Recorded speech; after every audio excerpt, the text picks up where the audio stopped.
Welcome back to the Communication Mastery podcast with me, Mark Burlinson.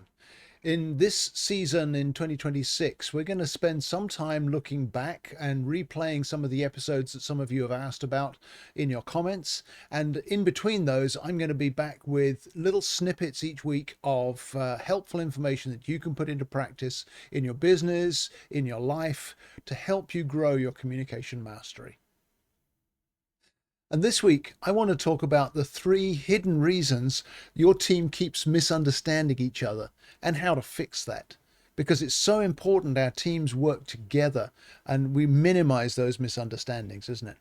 So there are 3 different points that I want to make that are causes that your team will be misunderstanding each other. Point number 1 is that there's a lack of understanding of differing communication styles. So often we get so trapped in our own viewpoint, our own understanding of ourselves, or our own way, our preferred way of communicating, that we forget that there are 7 different communication styles. And so teams struggle because they don't understand how others are wired, how others communicate. So they assume that differences then mean that they don't get me. And so we take it personally when somebody's different, or we take it personally when somebody doesn't jive with the way that we're communicating. They're not on the same wavelength. But rather than taking it personally, we've got to learn to adapt some of those styles, because when I react in that kind of way, then I'll actually tend to intensify the way that I'm communicating in my own preferred style, and I'll come across too strongly and too rigid in one style. So digging deeper on your own preferred communication style, rather than understanding that there's benefits and advantages to all 7 styles, that can really be a problem and cause misunderstanding on a team. Another thing I see happen very often, when somebody feels like their preferred style isn't being received or isn't being understood, then they'll often withdraw. And so we lose their combination, what am I trying to say? That we lose their contribution to the picture and to the team. And when you lose somebody's input, then there's always going to be misunderstanding between that person and the rest of the team, or within the members of the team. That creates disconnection. It puts a block in our collaboration. And that's when the team is weakened, because I don't have that understanding of the differing communication styles. Once I teach people to understand the different styles, then they're much more able to see, oh, this person's communicating in that style. They can adapt to that.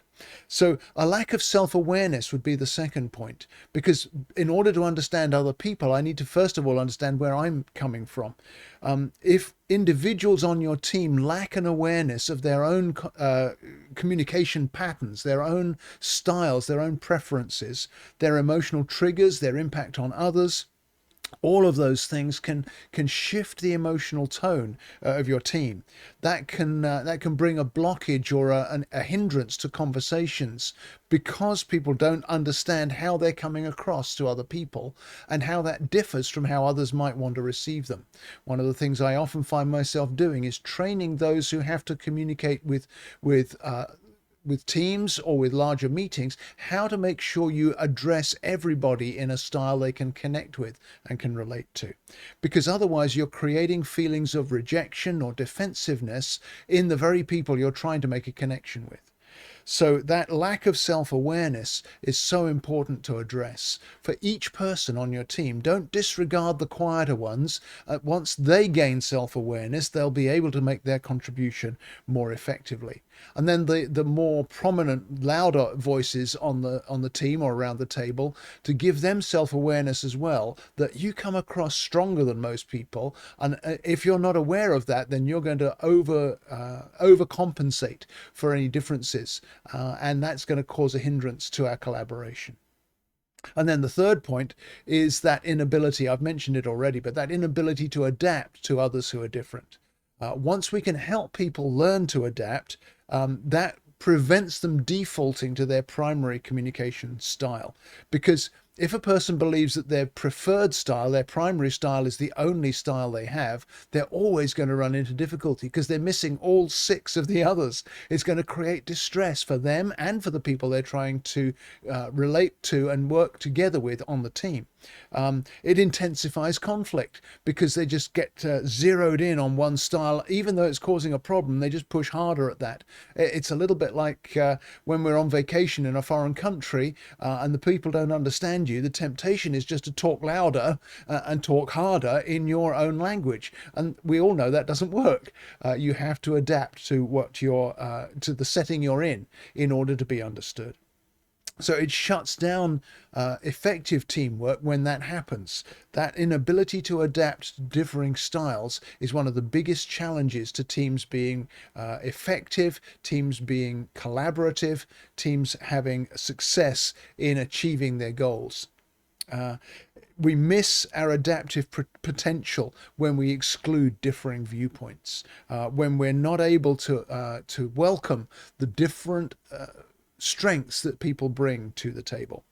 So the core truth I want you to take away from today's episode is that every one of us has facets of all 7 of these communication styles. The fact that you're familiar with your primary one does not mean you can't adapt to the other 6. You've got all 6 of them. And if a team mistakenly believes that their primary style is their only one or their strongest one, and they identify just by that one label, that will cause them to miss that adaptive potential that I talked about. Every team needs different people on it, and therefore the strength of the team is in its ability to adapt.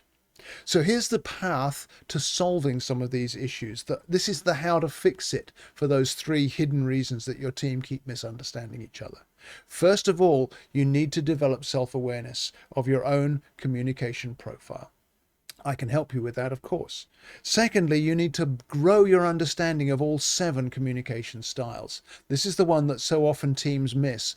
The more time I can spend deepening my understanding of all 7 styles, the more easily I can adapt to them.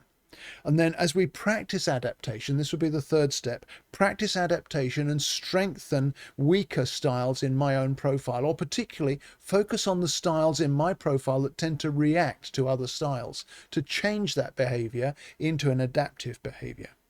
And then as team leaders, we can help the team to apply styles intentionally at the team level. So in any discussion with any challenge, we need this style to come to the fore. Let's draw that in from each person on the team. And then finally, we begin to embed a shared communication culture across the organization. And that's when we see the greatest strength from breaking down misunderstanding, breaking down miscommunication, and instead transforming it into strengths of a team where the team fulfills its potential. So I hope that's been helpful to you. Come on back next week for more that will improve and strengthen your communication mastery. Thank you so much for listening to today's episode. It would mean a lot to me if you'd rate and review the podcast so it helps more listeners to find us. But also, would you give me your feedback on things you'd like to hear about in future episodes? And remember to share the episode with a friend if you see something that would benefit them as well. You can reach me with feedback through my website at markburlinson.com. Just click on the contact button and send me a message. I respond to everyone personally, and I really want to hear from you. So thank you again for listening, sharing, reviewing, and giving me your feedback.